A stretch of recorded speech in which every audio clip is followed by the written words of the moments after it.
So a while ago, I thought, wouldn't it be funny if I made a video listing all the different times Shawn Michaels vacated a championship instead of losing it to someone in a match the normal way? That seemed to happen a lot, and I knew there was at least a few instances.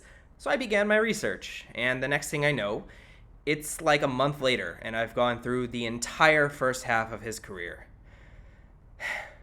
Normally, I would attribute this kind of thing to perfectionism or something like that, but not this time, no. This time, my biggest mistake was underestimating just how deep this shit runs. The story of Shawn dropping belts without putting someone over ultimately became the story of Shawn's career, at least before the back injury and finding God and stuff. It really does encompass, in one way or another, most of the problems people had with Shawn back then, as well as the issues Shawn has talked about and even admitted to over the years. It's fascinating. So join me, if you will, on this journey through the life and times of the Heartbreak Kid Shawn Michaels, as we count down all the instances where he lost a championship belt without ever actually being pinned or submitting. It says more than you might think, even if you already think it says a lot. Ladies and gentlemen, my name is Brian, and I hate wrestling.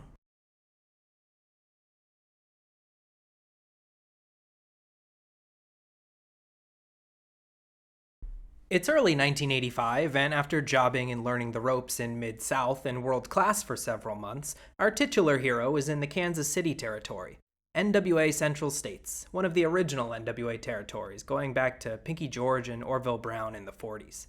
Less than a year into his career, our little 19-year-old Shawn Michaels and a man who I honestly hope is in therapy are a brand new tag team with no name. They briefly feud with the Batten twins, Bart and Brad, and they win the NWA Central States Tag Team titles.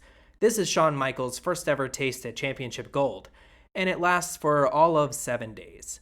Shawn then gets an offer from his trainer, Jose Lothario, and leaves Kansas City for his home state of Texas to wrestle for Texas All-Star Wrestling. His partnership with Marty seemed like a passing glance. Not only were they in different territories now, Shawn began teaming with Paul Diamond in Texas, known as the American Force. Shawn replaced Nick Kaninsky as Diamond's partner in the summer of 1985. The Texas Tag Team champions at the time, Chavo Guerrero Sr. and Al Madril, were set to defend the titles against their rival, Paul Diamond, and his new partner. Chavo's father, Gory Guerrero, was scheduled to be the referee, but Chavo refused to wrestle if his dad was reffing, so Chavo was replaced by Black Gordman. The match was made non-title, and American Force ended up winning. Madril and Gordman beat up Gory Guerrero after the match, which pissed off Chavo and set up a match between he and Madril, the winner getting to keep the tag team titles and pick a new partner going forward. Chavo won, and instead of picking a new partner on September 1st, 1985, he gave the belts to the American Force. Our young rookie, look at him, only champion once and dying for it again, and he's awarded a belt by somebody who basically doesn't want it anymore, but doesn't feel like losing a match in order to get it done. If you ask me, Shawn Michaels is paying very close attention.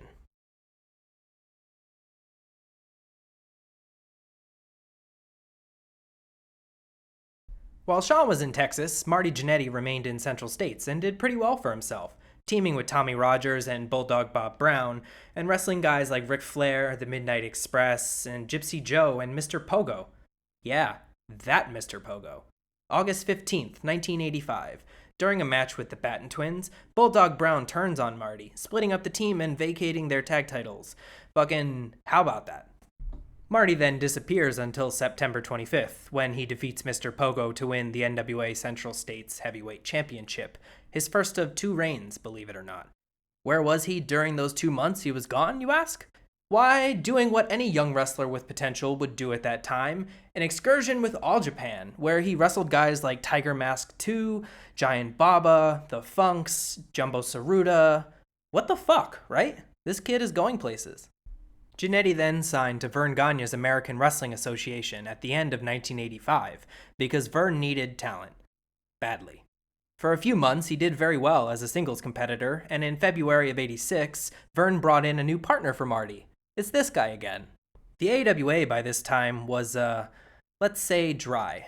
Shawn and Marty, now known as the Midnight Rockers, lit the damn place on fire and won the AWA World Tag Team titles on January 27th, 1987, from Buddy Rose and Doug Summers, whom they'd been feuding with for most of the previous year.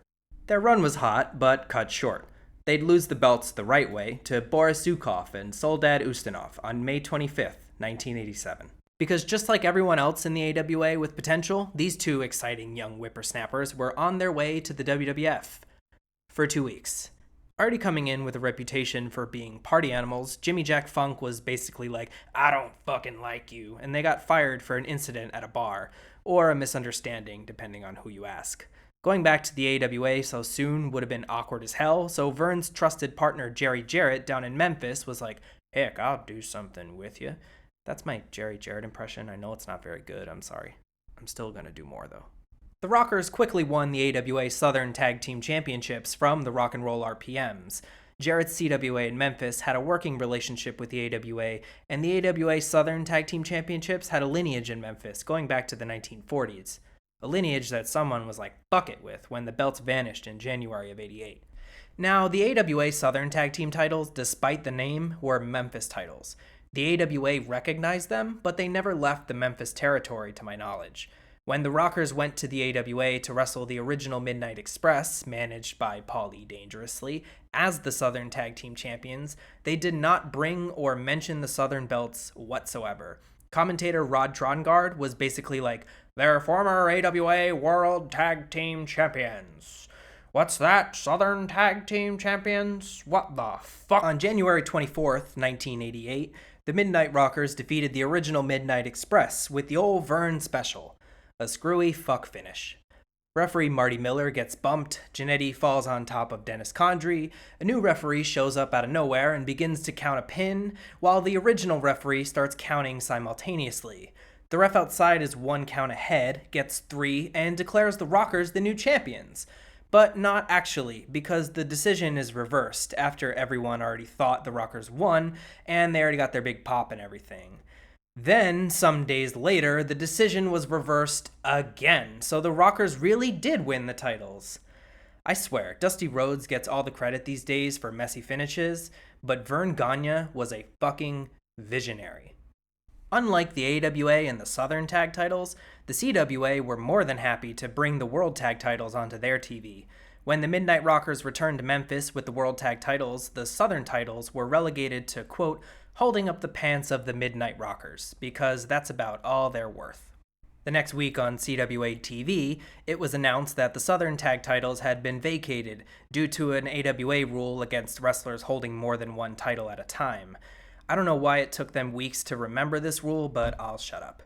Shawn is giddy to mention that they were never beaten for the belts and that they had to be taken away from them. So you can mark this down as example number 1 of Shawn losing a belt without actually putting someone over.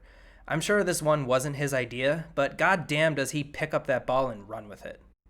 And if you're curious about what happens next, the AWA Southern Tag titles were renamed the CWA Tag Team titles, and a tournament to determine the new champs was won by Max Payne and Gary Young.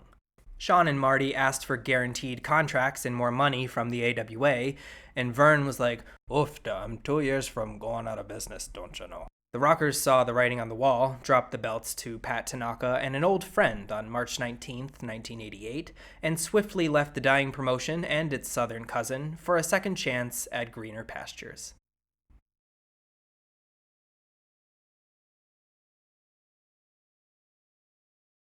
After exciting crowds in the WWF for 2 years, the Rockers finally have another shot at Tag Team Gold.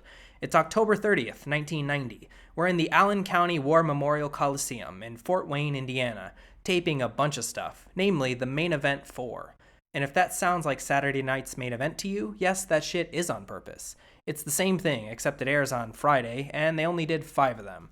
Your commentators for this evening are Vince McMahon and Roddy Piper. Or they're supposed to be. A few weeks prior, on October 9th, at a TV taping in Springfield, Illinois, Vince McMahon made some big changes in the WWF, fired 17 people, and promised Bret Hart a big main event push. Bret at this time is the tag team champion with Jim Neidhart, who was almost on the chopping block, but he owed Vince a lot of money, legal fees, so Vince wanted to keep him close.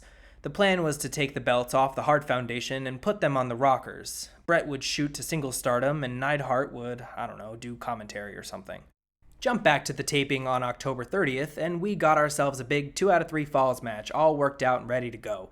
This shit should be a classic. It'll be the Rockers' biggest win ever, the Harts will pass the torch, Bret will move on to bigger and better things, what a moment, everything's fabulous. We get through the first fall of the match, and then the top rope pops off. Bret slaps a hold on Shawn and yells at referee Freddie Sparta to stop the match and fix the fucking rope, literally giving him instructions and everything, and he just totally nose-hells him for some reason. This is before referees had earpieces, by the way, but still. All of their big planned spots relied on the top rope in one way or another, so the rest of this match is what Ole Anderson would call the shits. The Rockers win and pretty much everybody is upset. 4 days later, the Rockers move along to a house show in Augusta, Georgia, to defend their new WWF Tag Team titles against Power and Glory, Hercules and Paul Roma. The next day, Vince McMahon changes his mind on the whole fucking thing, decides to not air the piece of shit, and to scrub the title win from history, as if it never happened. The Hart Foundation get the titles back, Jim Neidhart is thrilled, and Bret's like, yeah, Jim, it's great, isn't it? Shawn reports he heard this loss was due to politicking from Bret and Jim, but I don't totally buy that. Bret wanted to lose the titles. If anything, Neidhart would be the one politicking. Bret recalls Neidhart having a long phone call with Vince McMahon just before telling him the news, so I don't know, maybe? Probably? Maybe. The Hart Foundation kept the belts until losing them to the Nasty Boys at WrestleMania 7. The Rockers never would win the tag titles again, and on January 11th, 1992, that coward Marty Jannetty leapt through the glass window of the barbershop to get out of the way of Shawn's path to superstardom. Straight shot to the top, baby. Future is bright and clear.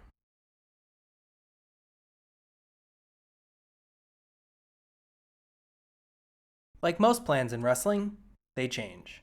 On January 25th, 1992, just 2 weeks after the big split, Marty Jannetty and a ring rat named Angela Ielasi, were arrested in my hometown of Tampa. The details are debated, but essentially it went like this. Angela was a dancer at a gentleman's club, but she was only 19. Whether Marty knew her real age or not is unclear. She had a fake ID, and they went to a bar called the Yucatan Liquor Stand, a popular spot among wrestlers. Angela got white girl wasted, and they were kicked out. And oh hey, the cops are here now. They ask for Angela's ID, she refuses because it's fake, and they yank her purse away. They find some blow, some kind of scuffle ensues, and Marty defends the girl's honor. Marty is charged with resisting arrest and obstruction of justice, and put on house arrest for the next 6 months. That big feud between the Rockers? Dead. Marty's job in the WWF? By March? Dead. Shawn Michaels' big singles push? Not dead, but, stalled. Gotta figure something else out now. It takes a little while. Shawn wrestled Tito Santana at WrestleMania 8 instead, beating him in the opening match. His first WWF title opportunity against Randy Savage on April 19th was unsuccessful, as was his shot at Bret Hart's Intercontinental title on July 21st, in the WWF's first ever ladder match. October 12th, 1992. Marty Jannetty returns at a TV taping in Saskatchewan, doing an angle with Shawn and his manager, Sherry Martel. We might get this feud after all. Their feud expanded on October 27th at a Saturday Night's Main Event taping in Terre Haute, Indiana, when Shawn Michaels defeated the British Bulldog to win the Intercontinental Championship for the first time. It would air on November 14th, and this would be the last Saturday Night's Main Event until its revival in 2006. Michaels successfully defended the IC title against Jannetty at the Royal Rumble in 1993, and the match surprisingly wasn't that great. Marty was released from the company again shortly after, due to rumors that he was drunk and fucked up during the match. Marty denies this to this day and blames Shawn for getting him fired. Shawn, in his autobiography, doesn't seem to think much of it. Sometime in the spring of 1993, Curt Hennig allegedly convinces Vince that the shitty Rumble match was actually Shawn's fault, and Marty is actually hired back. He makes a surprise return on the May 17, 1993 edition of Raw, and defeats Shawn for the Intercontinental Championship. Hey, look at that! This title reign doesn't count. Just a few weeks later, on June 6th at a house show in Albany, Diesel makes his WWF debut as Shawn's bodyguard and helps him regain the Intercontinental title from Jannetty. And it's at this point in our story we say goodbye to our old friend Marty. He came back a few times in the 2000s, but his legal problems kept getting in the way of any long-term plans. Shawn has a new best friend now. Shawn remains champion until Raw on September 27th, 1993. WWF President Jack Tunney cold opens the show to announce that, due to his failure to appear for a number of Intercontinental Championship defenses, and his refusal to fulfill his contractual obligations, Shawn has been stripped of the title. You know, once is an accident, twice is a coincidence, thrice is a pattern. This is the third time Shawn technically dropped a belt without losing to someone, but you can put an asterisk there if you want. What's going on here? In a word, steroids. The WWF had been drug testing since 1991, and sometime in the summer of '93, Shawn tested positive for steroids, forcing him to take 6 weeks off and vacate the Intercontinental title. Shawn refutes this to this day, maintaining he hadn't taken steroids, and just by looking at him during this time, I'm inclined to believe him. Also, Shawn admits to doing all kinds of other terrible shit, so I don't see why he'd be lying about this one. Shawn also admits to refusing to give the belt back to the WWF. Actually, like, for real. He felt he shouldn't be punished for something he didn't do. It sounds like Shawn had some balls on him, and lucky for him, judging by his reaction, it also sounds like Vince McMahon respects that kind of thing. A week after Tunney stripped Shawn of the title, a battle royal was held with the final two competing one-on-one the following week to determine the new champ. Rick Martel and Razor Ramon survive the battle royal, and Razor wins his first Intercontinental Championship on the October 11th Raw. Flash to Saturday, November 13th, 1993. President Jack Tunney reinstates Shawn Michaels on Radio WWF, a short-lived syndicated radio show hosted by Jim Ross, Gorilla Monsoon, and others.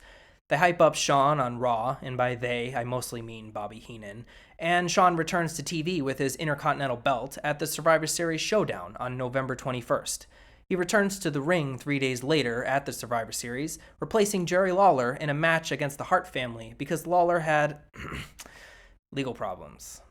Shawn would then feud with Razor Ramon over who was the real champion up until WrestleMania 10, where Shawn did actually lose to Razor, crowning him as the true, undisputed Intercontinental Champion. This is why I said earlier you could put an asterisk on this entry in our journey. Even though he technically vacated the belt, he still ended up putting over the new champ anyway. You're getting away with it this time, Shawn, but I'm watching you.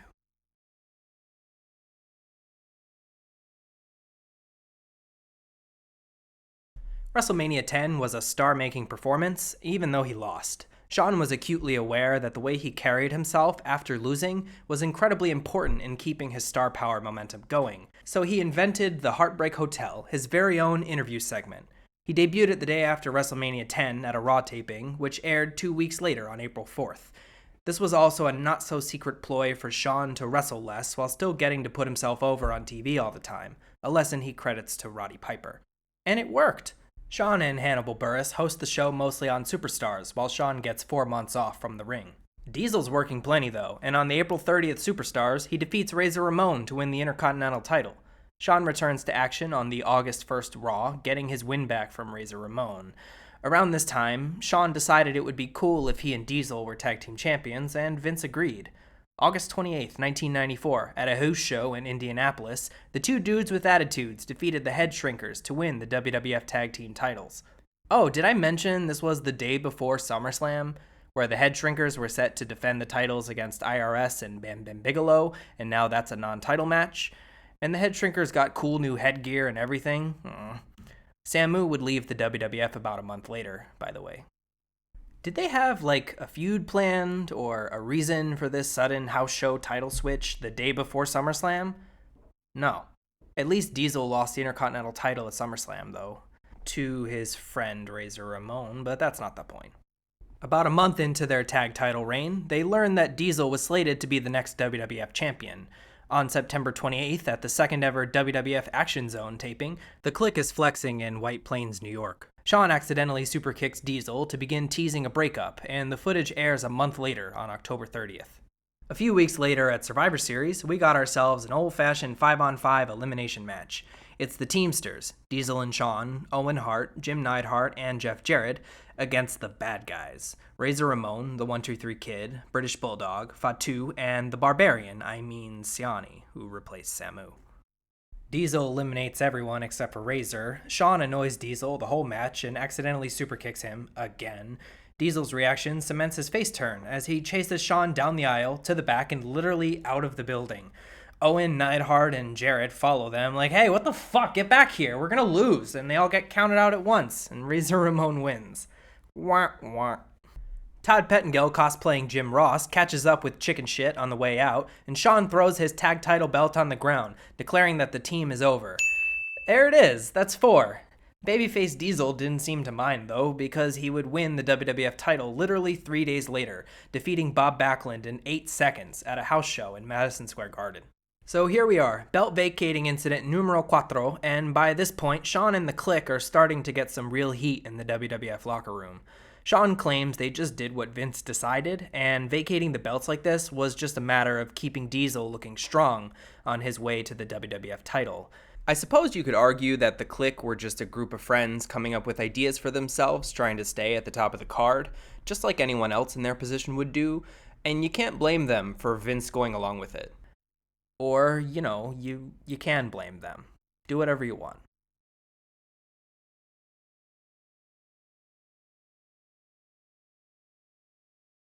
Moseying along into the year of our Lord 1995, Shawn was already slated to put over Diesel at WrestleMania 11 in March. To make the boy toy a credible one-on-one threat with the 7-foot-tall Diesel, Shawn suggested winning the Royal Rumble coming in at number 1, and Pat Patterson, the agent for the match and pretty much every Royal Rumble as far as I know, went along with it. In case some fans still weren't convinced that Shawn could possibly get the job done, on February 20th, 1995, Shawn introduced a new bodyguard. Enter Psycho Sid. April 2nd, 1995, in Hartford, Connecticut. Shawn runs and bumps around Diesel for 20 minutes in front of Jenny McCarthy, Pamela Anderson, Jonathan Taylor Thomas, Nicholas Torturo, and so many goddamn photographers you'd think it was a lumberjack match. Shawn loses the match, dumps Sid the next night on Raw, and takes 3 powerbombs from him. Diesel comes out to prevent further damage, and Shawn's out for the next 6 weeks. Because there's no easier way to turn babyface than to get really fucked up and disappear for a while. Anyone can come back from an injury as a good guy, unless, you don't want to be a good guy. Diesel defends the WWF title against Sid at the very first In Your House pay-per-view on May 14th, 1995. 2 weeks later, at the May 22nd Raw, Shawn Michaels makes his big return, defeating Big Evil Thumb, King Kong Bundy. Diesel comes out after the match, and they're friends again. See, I told you, time heals all wounds. At the next pay-per-view, the infamous 1995 King of the Ring, Shawn wrestles Kama Mustafa to a 15-minute draw in the quarterfinals. This gave Mabel a bye to the finals, where he would defeat Savio Vega to win the tournament. Shawn at this point goes to Vince and basically says, "You turned me babyface for this?" So the following month, on July 23rd at In Your House 2, Shawn Michaels defeats Jeff Jarrett to win the Intercontinental Championship in one of my favorite matches as a kid. The same night, Diesel ends his feud with Sid, defeating him in a lumberjack match, in not one of my favorite matches as a kid. August 27th, 1995, SummerSlam. Ugh, do we have to talk about SummerSlam? August 28th and September 4th, 1995. Raw is preempted by the US Open as WCW Nitro sneakily debuts unopposed. We're coming up on In Your House 3. The WWF is very low on heels, and neither Diesel nor Shawn Michaels, the WWF champion and the Intercontinental champion respectively, have new opponents lined up. Coincidentally, neither do the tag team champions, Owen Hart and Yokozuna, managed by Jim Cornette. Fuck it, tag match, winner take all, why not? On September 24th, 1995, the two dudes with attitudes get Yokozuna and no Owen Hart because his wife is in labor. In reality, she gave birth to their second child, Athena, the day before, but still. In Owen's place, we get his brother-in-law and fellow Camp Cornette member, Davey Boy Smith, the British Bulldog. What ensued was a finish Vern Gagne would have envied. Owen shows up at the end of the match, takes a powerbomb, and gets pinned immediately. Your new tag team champions, ladies and gentlemen. Wait, but Brian... Yes, I know. Don't worry, dear viewer. I do hear the bray of your heart. How can Owen be pinned if he wasn't in the match? Great fucking question, with apparently no good answer. The next night on Raw, Jim Cornette and his lawyer, the debuting Clarence Mason, threaten to sue WWF President Gorilla Monsoon, and the decision is reversed. The tag belts go back to Owen and Yoko, who immediately lose them to the Smoking Guns. So yeah, I don't know how you justify this one. Unlike the Saturday night's main event debacle, this title reign is officially recognized because it was done on purpose. What that purpose was, though, exactly, I don't really know. My guess is they didn't really care that much, and probably neither should I.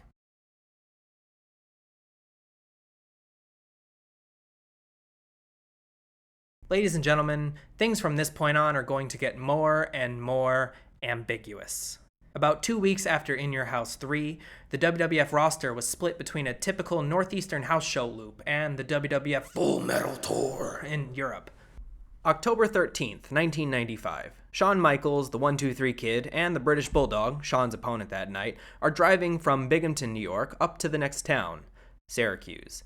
They get to a Motel 8, express their desire to party, and follow some fans to a place called Club 37. Shawn gets plastered and starts hitting on a girl, as you might expect. Turns out this girl's ex-boyfriend, a 23-year-old Marine named Douglas Griffith, is also at the club, and he's not so happy about all these wimpy wrestlers getting all the attention, never mind one of them hitting on someone he obviously cares about. He warns Shawn, and Shawn's like, yeah, sure, dude, whatever.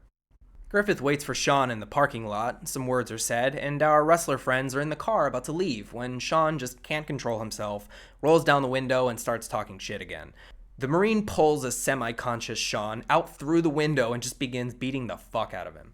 Davey Boy and the 1-2-3 Kid, drunk and maybe on other things, are in the back of a 2-seater sports car of all things, and they have trouble getting out because Griffith's friends are preventing them from doing so. Especially Davey, considering how fucking huge he is, he could barely fit around the seat and through the front door as it is. Kid got out and allegedly threw worked karate kicks and just got pummeled. Davey Boy eventually escaped the car and fared a little better, but he got ganged up on. I mean, obviously, just look at him. And so he didn't have much of a chance. Meanwhile, Shawn got a torn eyelid, both of his earrings ripped out, some cuts on his face, and 2 black eyes. At first, Vince McMahon was allegedly furious.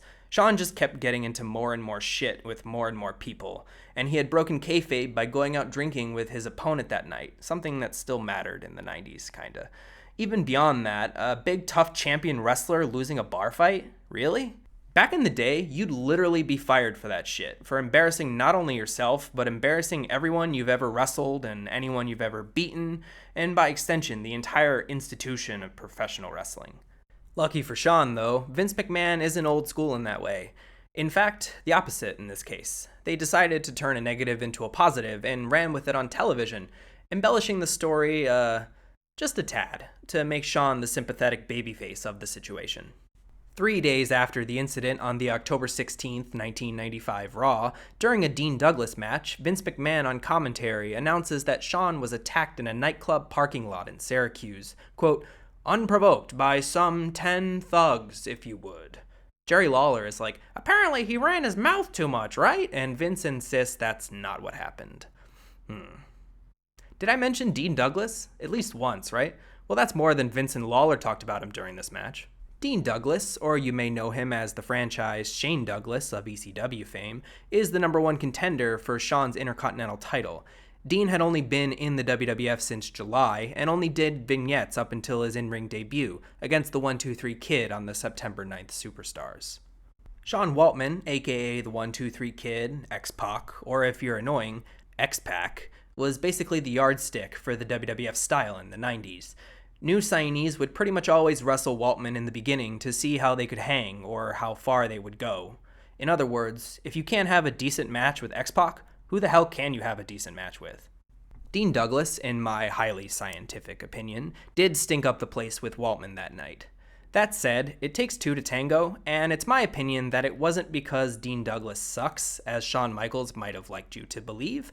There seemed to be a lot of miscommunication in this match, like they're on different pages for most of it, and Dean kinda looks a little nervous too. Maybe it was just one of those times. Whether it was fair or not, Waltman reported sad results to Vince and the Kliq, and Douglas didn't seem to have much of a chance after that. He got one angle on TV on the October 9th Raw, getting heat on Shawn by ramming him back first into the apron and front suplexing him onto the steel steps. You know what? On second thought, maybe Dean Douglas did kinda suck. Was anyone excited to see a grudge match between these two? Well, it doesn't even matter. October 22nd, 1995. In Your House, Great White North. We're live on pay-per-view from Winnipeg, you idiot. After the best national anthem in North America, President Gorilla Monsoon cold opens addressing the Shawn Michaels situation. Due to the severity of Shawn's concussion, he will not allow Shawn to wrestle tonight and is forcing him to forfeit the belt to Dean Douglas. However, Dean Douglas will have to defend the title tonight anyway against Razor Ramon. He calls it one of the most difficult decisions he's ever had to make in his entire career. Well, what do you mean by that, Gorilla? About halfway through the pay-per-view, indeed a dejected Shawn Michaels vacates the Intercontinental Championship, handing it to Gorilla Monsoon, but Dean snatches it impatiently. Wait for it. Wait, give it to me. Give it to me. Yeah, that's 6. 6 times. 10 years in, 13 title reigns, and 6 of them he didn't have to lose to anyone for. And we're only about halfway done with this crap. By the way, a very nonchalant Razor Ramon beats Dean Douglas anyway, becoming the first person to win the Intercontinental title for the 4th time, and giving Dean Douglas the shortest IC title reign in WWF history, even to this day. And just like that, Dean Douglas would be gone from the WWF on New Year's Day 1996, and back in ECW by January 5th. The night after In Your House 4, on October 23rd, a haggard Shawn Michaels closes Raw with a backstage interview. JR asks him how it felt to forfeit the title to Dean Douglas. He says it was the hardest thing he ever did, handing the belt to someone he feels is, quote, extremely overrated and really undeserving. He says nobody works harder than he does and that he earned his 3rd IC title reign. Getting beat up by 9 guys in Syracuse is nothing to be ashamed of and, quote, something that just kinda happens to me. I wonder why that is. He returns at a house show in Cincinnati on November 3rd, and 3 days later on Raw, Vince has him on the phone during Kama Mustafa's squash match. Vince points out Shawn was feeling a little woozy in the dressing room after that match, and Shawn says he hopes that will go away soon. How soon does 2 weeks sound? It's the 1995 Survivor Series, and among other things, we got what's officially called the Wild Card match, but I like to call it a bunch of baby faces and heels thrown together because they didn't fit anywhere else on the card match. Shawn Michaels teams up with Sid, the British Bulldog, and making his WWF pay-per-view debut, Ahmed Johnson, to take on the team of Dean Douglas, Owen Hart, Yokozuna, and the Intercontinental Champion Razor Ramon. Dean Douglas is eliminated first, some other stuff happens, bada bing, bada boom, wet a pipe, your 3 survivors are the ones who need to be kept looking strong. British Bulldog, #1 contender for the WWF title, Ahmed Johnson, the next big thing, and Shawn, the guy who's leaving for 6 weeks starting tomorrow. Wait.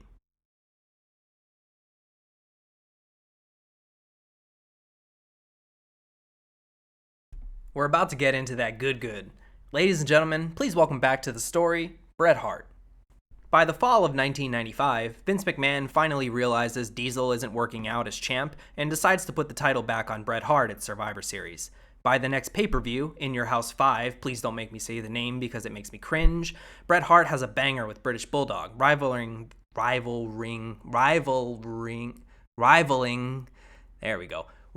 their SummerSlam match in terms of quality, if you ask me.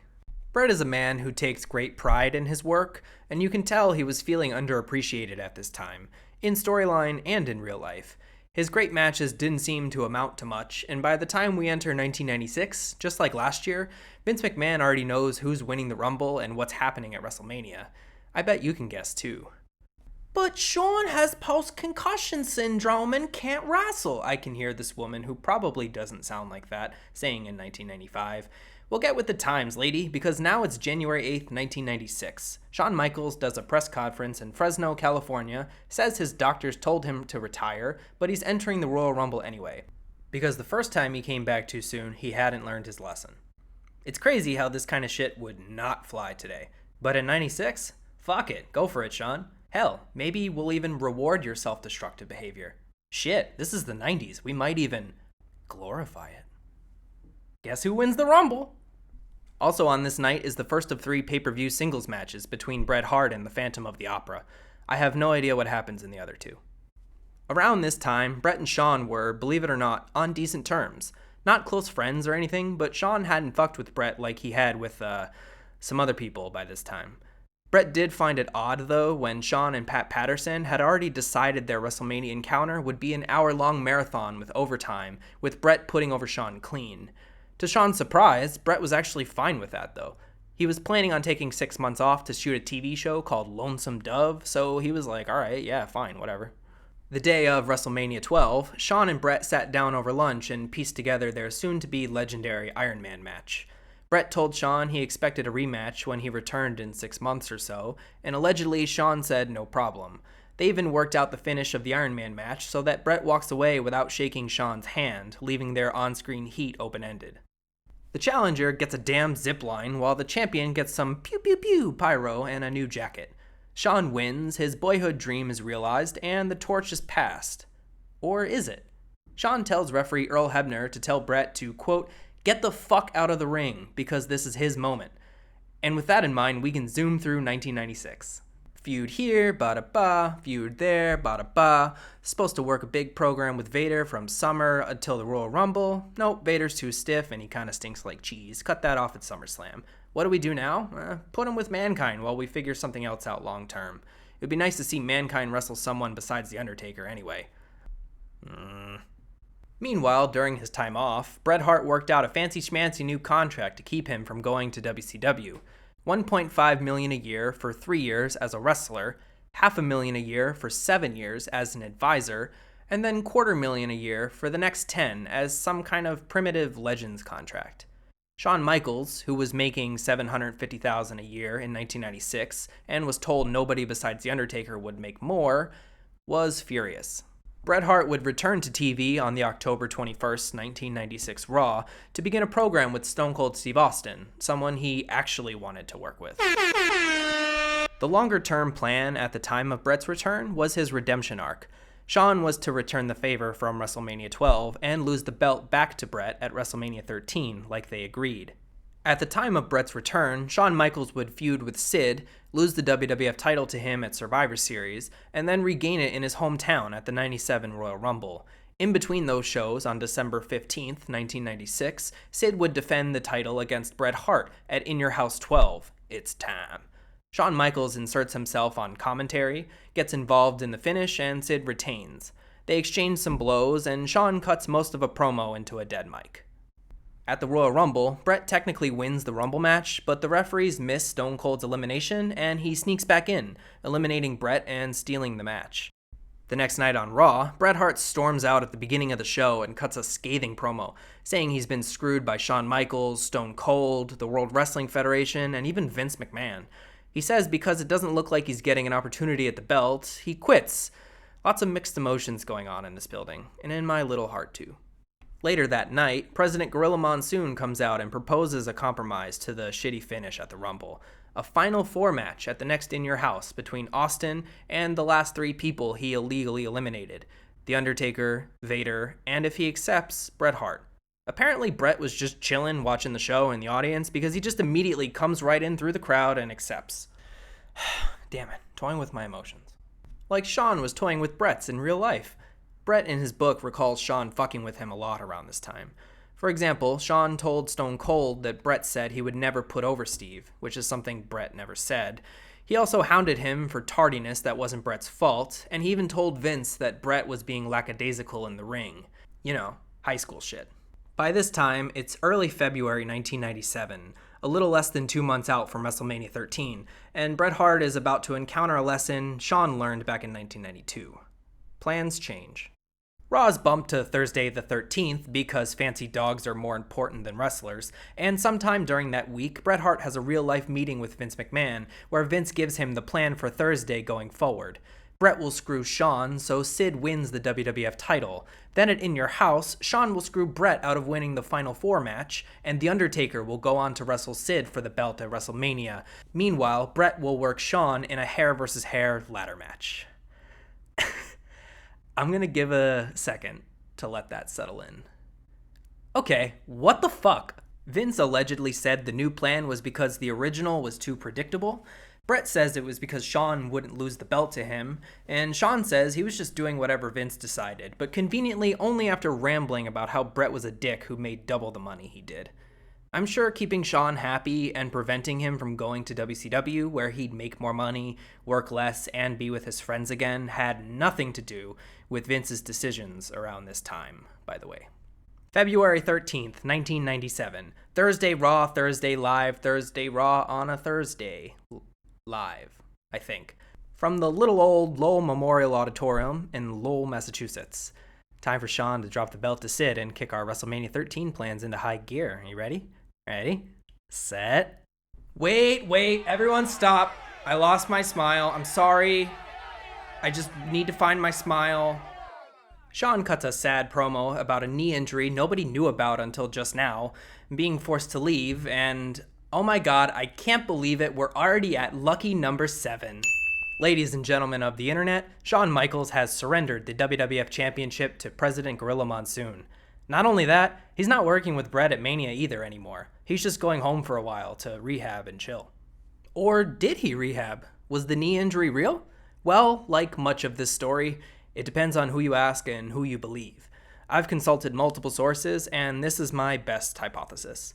Shawn's knee actually was fucked up, but the urgency was more about his ego than his health. Shawn actually did rehab his knee together with Stone Cold Steve Austin in San Antonio, which I think is wholesome, so there's evidence he did have a knee problem. Their doctor, Dr. James Andrews, described the problem with Shawn's ACL as chronic, dating back to about 5 years ago, and the quote, injury he had recently relates back to that chronic problem. So yeah, me gets the feeling he was sitting on the injury as an excuse to whip out whenever he wanted to dip again, for whatever reason. But that's just a theory. A wrestling theory. Sorry, never mind. Please don't copyright claim my video.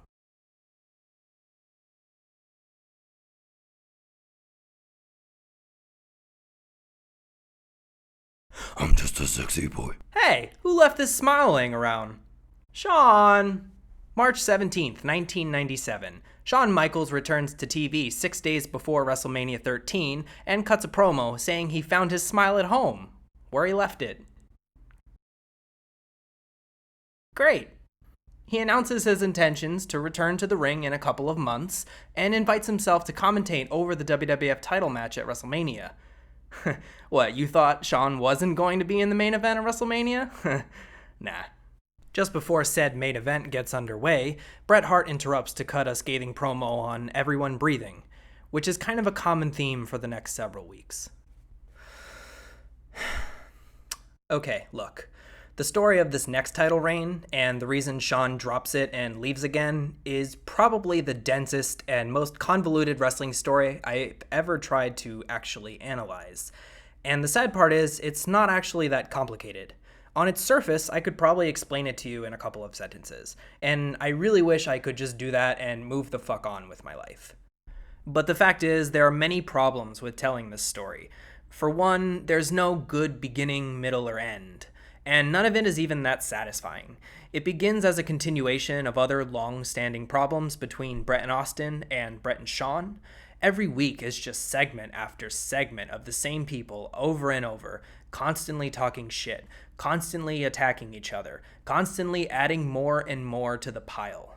It seems like Stone Cold alone has like 2 or 3 in-ring interviews per week, literally, in addition to all the backstage stuff and whatever match he might have that night. And sometimes he wrestles more than once. It's insane. It never ends.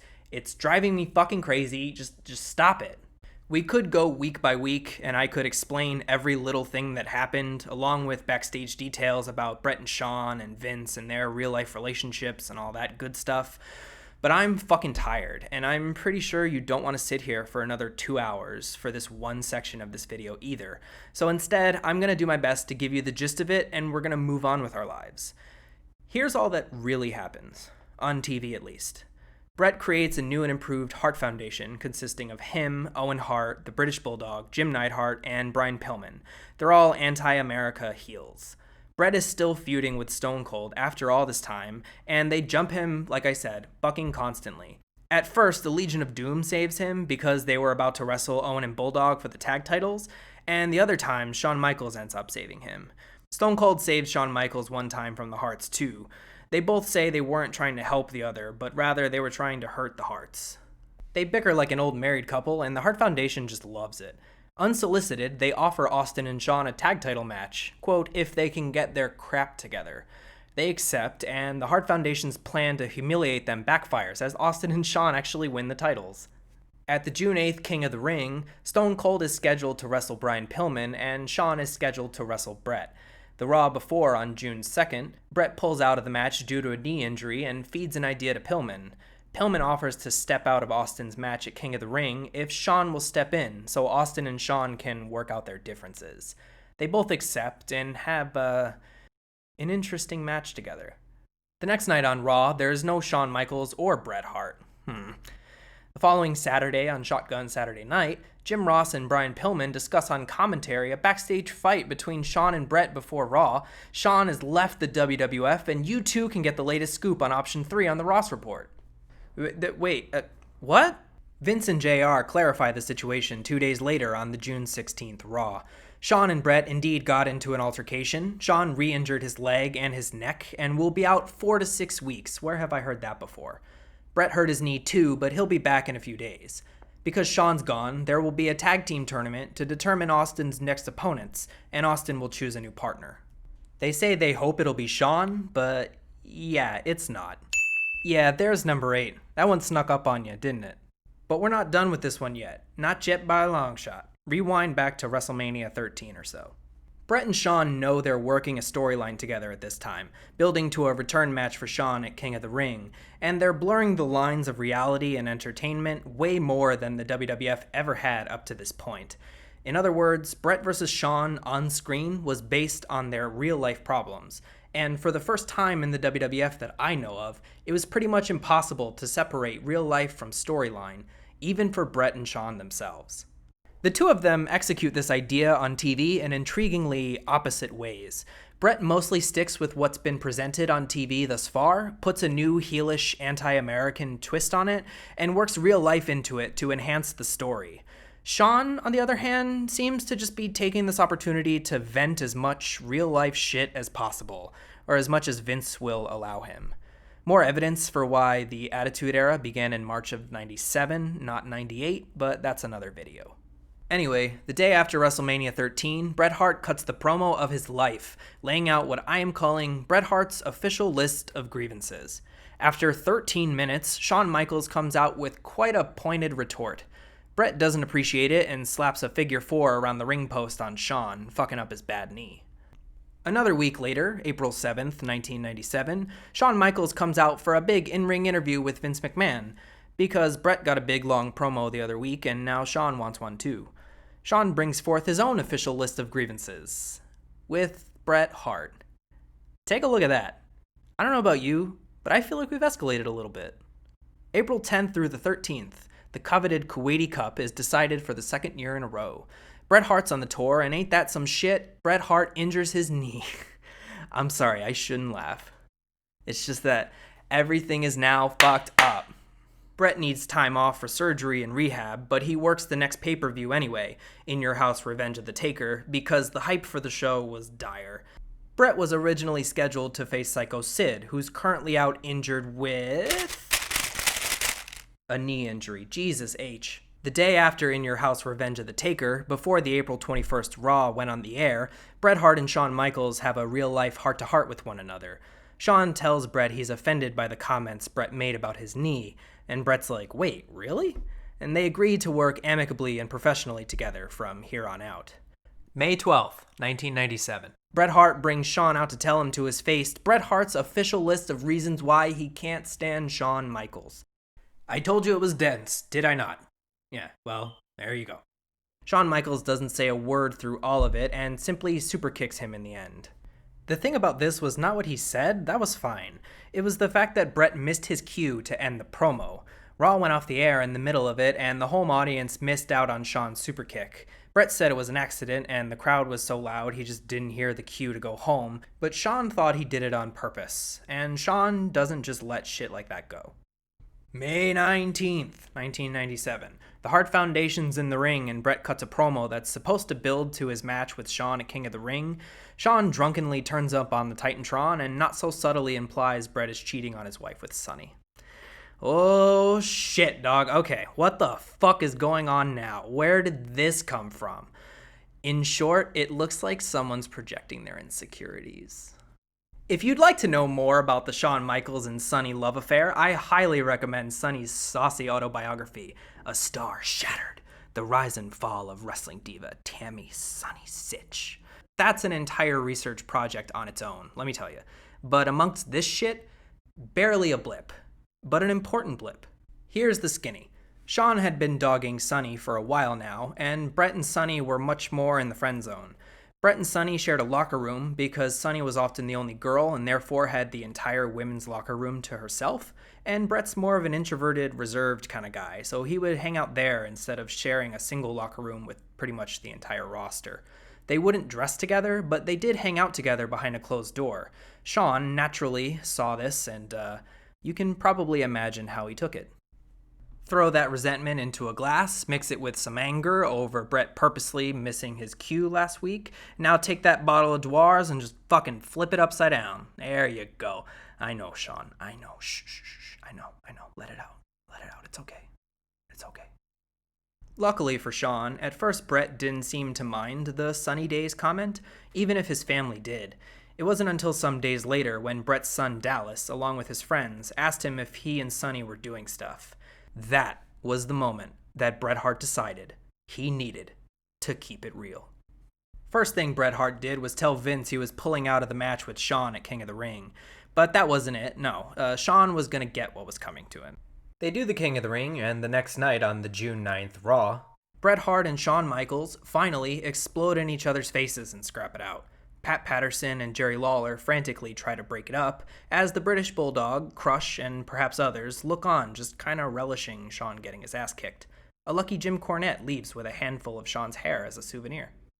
Immediately following the fight, Shawn storms into Vince's office and quits, going on about an unsafe working environment. Shawn's buddy Aldo Montoya takes him back to his hotel, and that turns into another 5-week vacation for Shawn, while he and his lawyers work something out with Vince to prevent him from jumping to WCW. Alright, there. We've examined number 8 on our list from all angles, and it's kind of a shame because the stuff between Bret and Shawn clearly isn't over yet, and the story just kind of gets better from here, but it's a different story. I'm not talking about it here. We're skipping it, okay? It doesn't fit into the whole gimmick of this video. Besides, there's a billion videos, interviews, podcasts, etc. talking about that stuff. We can all move on with our lives. Well, kinda. Something else happens around that time that could be considered relevant.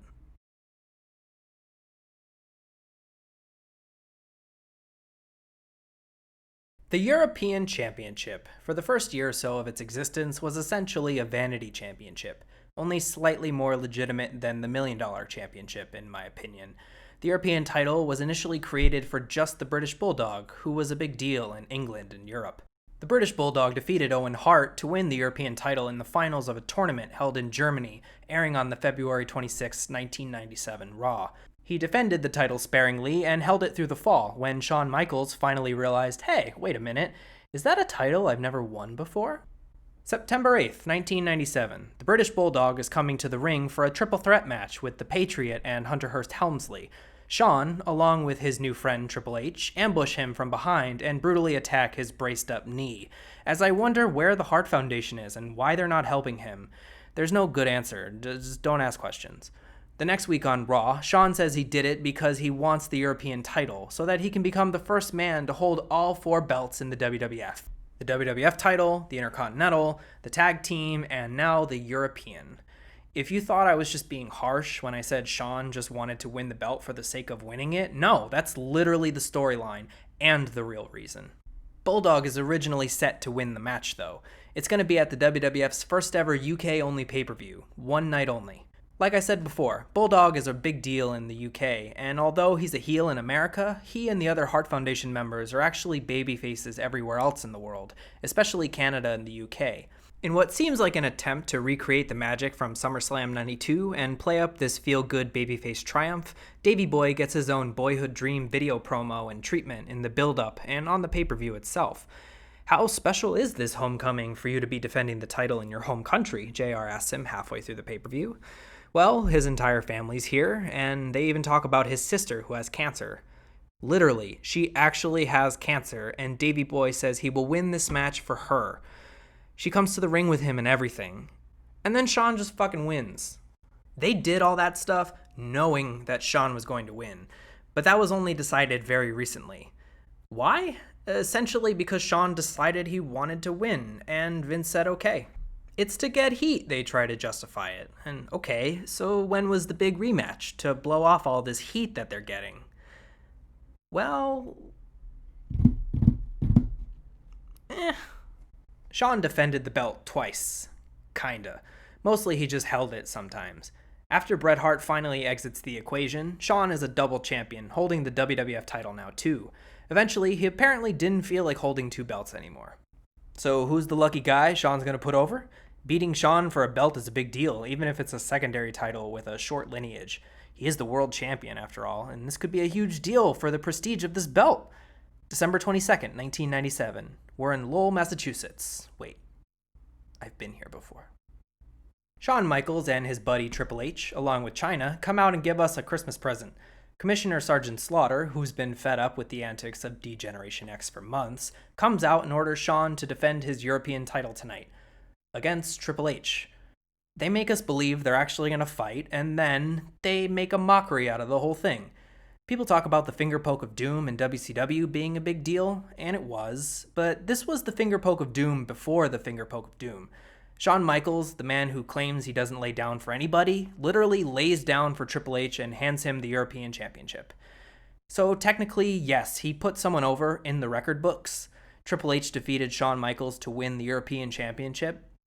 But really, I mean, come on, that's... Yeah, let's be real. That's 9.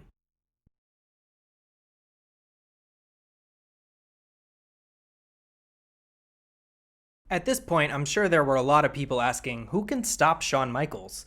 Marty Jannetty couldn't do it, Diesel, Razor Ramon, Dean Douglas, Stone Cold, Bret Hart? Well, it turns out it wasn't a matter of who would stop Shawn, but what. January 18th, 1998. Shawn Michaels is defending his WWF title against The Undertaker in a casket match. For some reason, someone decided it would be a cool idea to backdrop Shawn over the top rope and either onto or over the casket to the floor. Well, he did neither. Shawn clips his back on the edge of the casket and it's just from here. Of all things, that's what did him in. I swear, pro wrestling is so fucking weird. They do ridiculous, death-defying shit every night and it's always the smallest, weirdest, dumbest things that fuck them up in the end. With the thought that his career might be over, Shawn does the honors to Stone Cold at WrestleMania 14. Thank God. And just like that, the Austin era has officially begun, even though you could argue it's already been underway for like a year now, but whatever. And Shawn is out of the ring and out of the spotlight. He would make sporadic appearances for the WWF for the next couple of years, mostly acting as the WWF commissioner, replacing Sergeant Slaughter on November 23, 1998, until June 26, 2000, when he handed the role over to Mick Foley. Shawn realized how much he liked teaching, and ladies and gentlemen, I present to you the Shawn Michaels Wrestling Academy. Shawn teamed up with his fellow Texans Rudy Boy Gonzalez, Jose Lothario, and Ken Johnson. No, not that Ken Johnson. No, that's Kenneth Johnson. There we go. That Ken Johnson. Future stars such as Daniel Bryan, Brian Kendrick, Paul London, Lance Cade, and more all got their start at the school, which still runs to this day under Rudy Gonzalez. Shawn left very early on, though. Wikipedia says this was due to a falling out between Shawn and Jose Lothario, but I can't find any other sources for this. Shawn claims in his book he couldn't stand to take money from so many kids who he knew had no real chance in the business, so who knows. He stayed on their TV, though. Along with the school came the Texas Wrestling Alliance and their Saturday night TV show, Total Impact, sponsored by Texas Discount Furniture. Shawn was the commentator and the on-screen owner and CEO.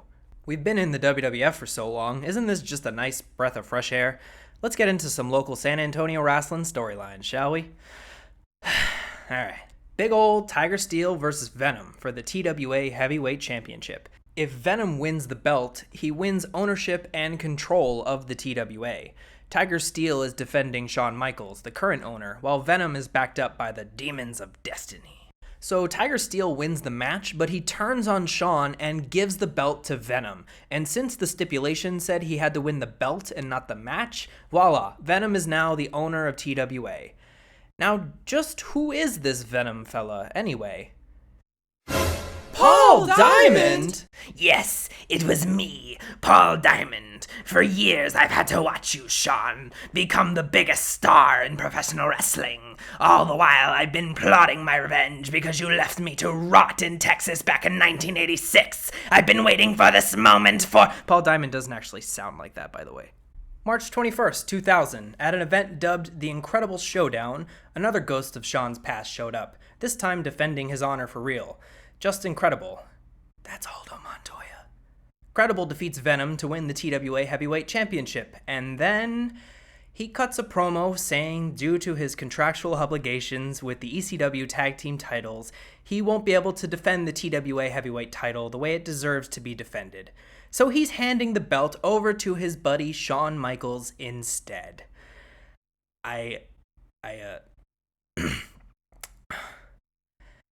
And a fun fact for you, like a month later, on April 22nd, Justin Credible would vacate the ECW Tag Team Championships by spitting on the belt and challenging Tommy Dreamer to a world title match, which he would win.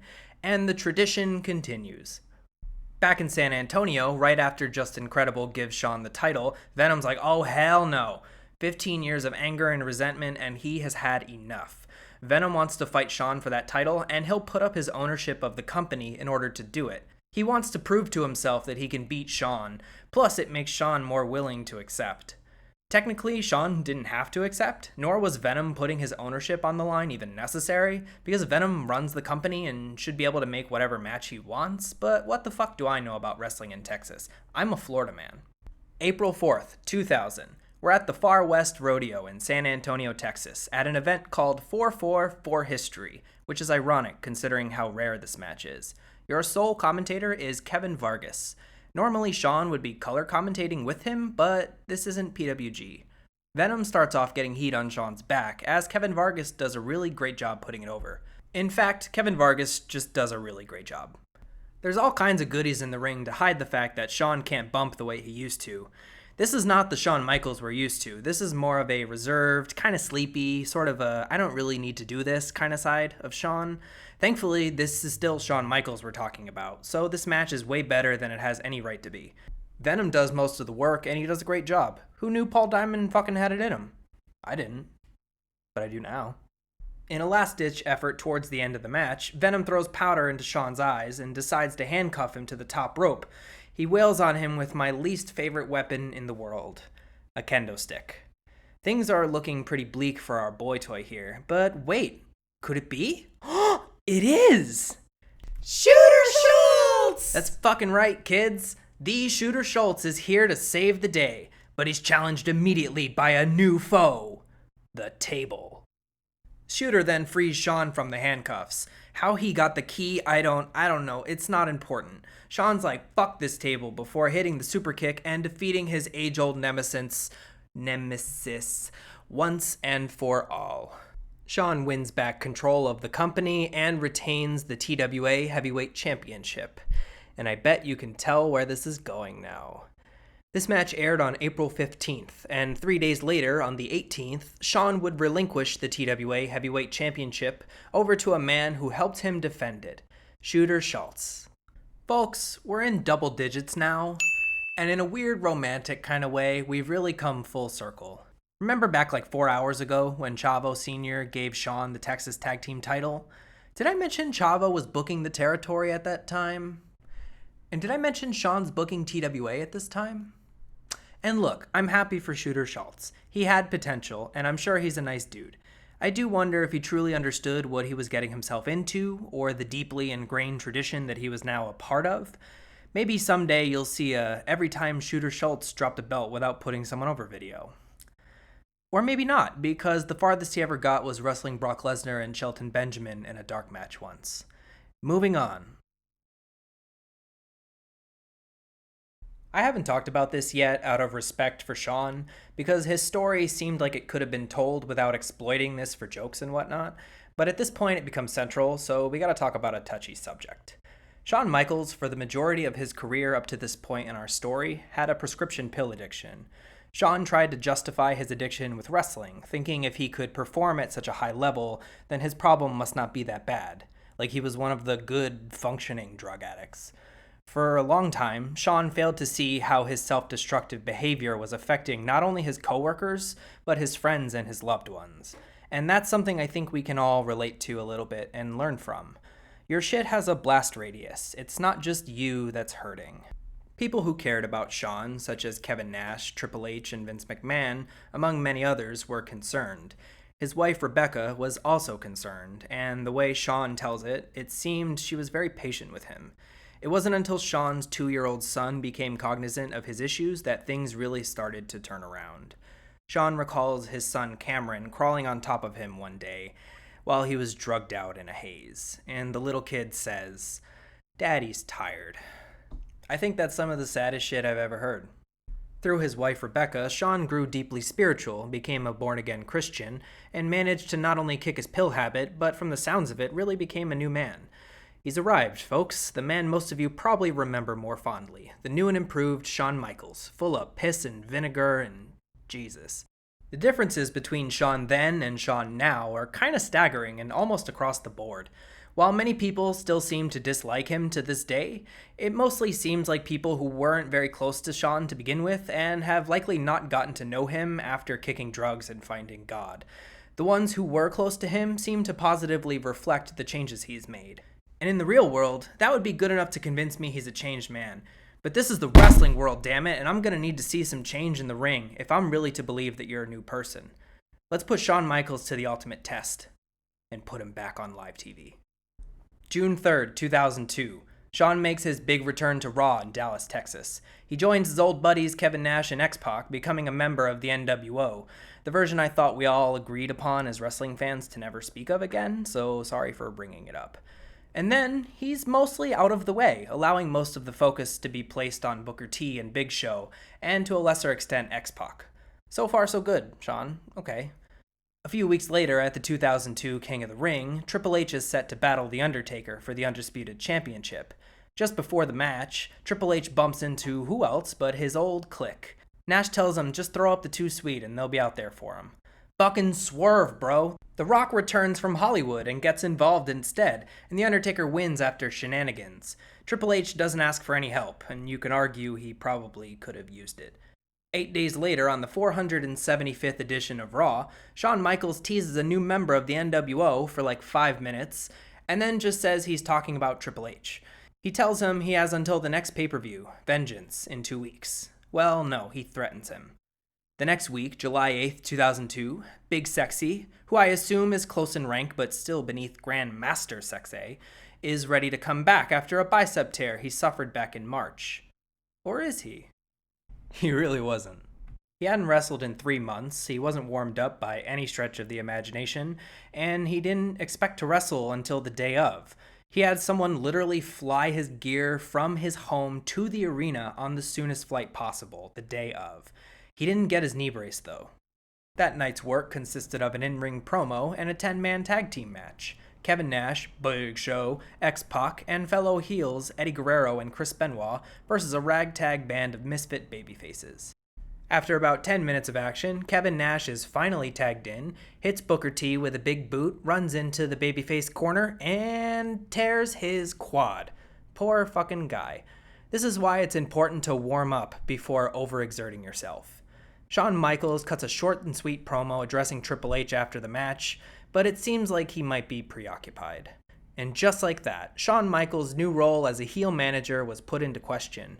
Nash was out for another 6 months at least, and X-Pac is announced to be, quote, on a leave of absence. So, good night, NWO. We hardly knew ye. Shawn's gotta figure something else out now. Originally, Shawn came up with a plan to have a feud with Vince McMahon, playing on Nash's injury to say that Vince works the older guys like them into the ground like a slave driver. This would eventually lead to a street fight between Shawn and Vince, because Shawn didn't believe in his ability to work a normal match yet. Re-enter Triple H, who also needed something else to do now that the NWO shit is over with. He catches wind of Shawn's idea and says, hey, if you can work with Vince, why can't you work with me? July 22nd, 2002. The night after Vengeance, new Raw general manager Eric Biscoff Cookie brings Triple H to Raw. Apparently, the biggest reason for Triple H deciding on Raw was his old friend Shawn Michaels being there. Bischoff tells them and the world that Shawn will be Triple H's manager, and everywhere you see Triple H, Shawn will be there supporting him. It's pretty awkward, and Shawn's like, fuck that, you can't tell me what to do. But after hearing he has no choice, guess what Shawn's about to do? That's right. Leave. Triple H is like, really? You're gonna leave again? Would being my manager really be that bad? And Shawn admits he's not the showstopper anymore, but he still has his pride, and he is not going to work for Eric Bischoff or be Triple H's lackey. Hey, did you notice that? He knows he's not the showstopper anymore? He came back as a manager. His promos are much shorter and to the point. He doesn't hog the spotlight. Oh my god. The one final test. Does Shawn leave again? Trick question, bitch. He doesn't, but he does. Triple H turns on Shawn that night, and the next week on Raw, Triple H nearly murders Shawn in the parking lot. And voila, we have our reason for Shawn being largely off TV until his return at SummerSlam in that street fight against Triple H we talked about. Triple H begins his reign of terror when Eric Bischoff declares him the first WWE World Heavyweight Champion on the September 2nd Raw. Victim number 1, victim number 2, victim number 2.5, victim number 3, 4, 5? Shawn wins the World Heavyweight Championship in the first ever Elimination Chamber match at the 2002 Survivor Series. And wouldn't you know it, Shawn Michaels drops it a month later back to Triple H in a hell of a match. Hold your dings! Shawn has passed every in-ring test I care to think up. Shawn doesn't even win another title until... Going through my notes. Oh god, I'm one of those people. Here it is. January 29th, 2007. The night after the 2007 Royal Rumble, Shawn Michaels begins his WrestleMania program with John Cena, winning the tag team titles from an old married couple, Edge and Randy Orton. They actually hold the titles through WrestleMania 23, where Shawn does the honors to John Cena, passes the torch, and does the unthinkable. He lays down for Cena. The very next night, Raw GM Jonathan Coachman... Whoa, wait. Jonathan Coachman? I forgot Coach was a GM. Okay, then. Coach forces them to put their tag team titles on the line in a 10-team battle royal, where if one partner is eliminated, you're both eliminated. Well, they win that match. Coach comes back out and he's like, psych, here's another 10-team battle royal for you. And I'm like, geez, the WWE had this many teams in 2007? And no, they didn't. Not really. Midway through the match, Shawn out of nowhere turns on his partner and eliminates him. That means Shawn's eliminated. That means they've lost the tag team titles. And Shawn eliminated his own partner, so that means... As if it were for old time's sake, this would bring our grand total of times Shawn lost a belt without putting someone over to 11. And you know what? I'm not even mad at this one. Cena was the champion, they needed to take the titles off of them somehow, and this was one way to do it, while simultaneously the Shawn-Cena story can begin a new direction. The Hardy Boys end up winning the match anyway, so yeah, this one's pretty benign if you ask me. And ladies and gentlemen, I'm afraid that about does it for our journey. When Shawn came back in 2002, he didn't think he'd ever wrestle again, never mind going another 8 years. Throughout that time, he remained near the upper end of the card, where he should be, but he didn't hog the spotlight by any means, in my opinion. He was much less selfish during this time. He worked with and helped countless upcoming wrestlers, and solidified himself as one of the greatest of all time. But that part of the Shawn Michaels story is another video.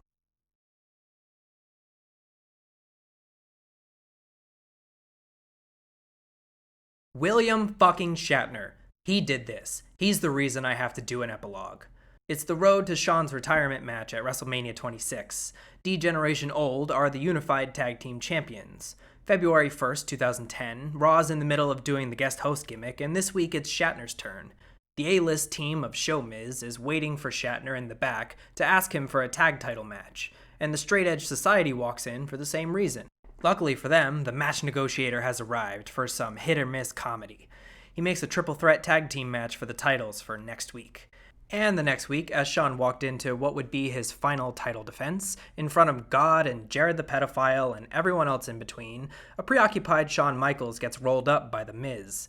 And you know what? The crowd in 2010 may have been dead for this, but for me, right now, this feels good. This feels like true progress. This feels like repentance in a way. I know it was a roll-up and Shawn eliminated CM Punk earlier in the match, but honestly, this is still good enough for me. Obsessed with ending The Undertaker's WrestleMania winning streak, Shawn puts his career on the line against The Undertaker at WrestleMania 26, and then loses. And he never wrestles again. No. He never wrestles again.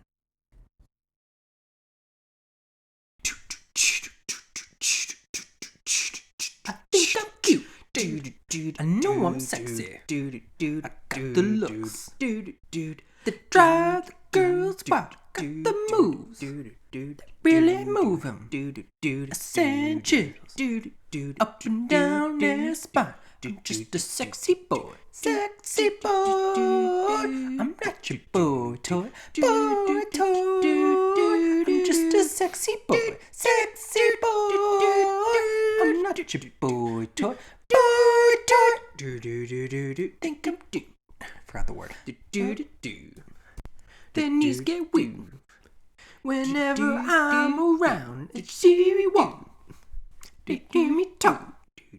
I make her feel like they're on cloud nine. I'm just a sexy boy. Sexy boy. I'm not your boy toy. Boy toy. I'm just a sexy boy. Sexy boy. I'm not your boy toy.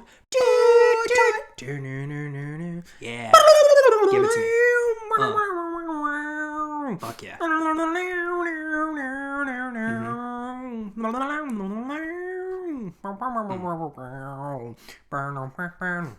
Mm-hmm.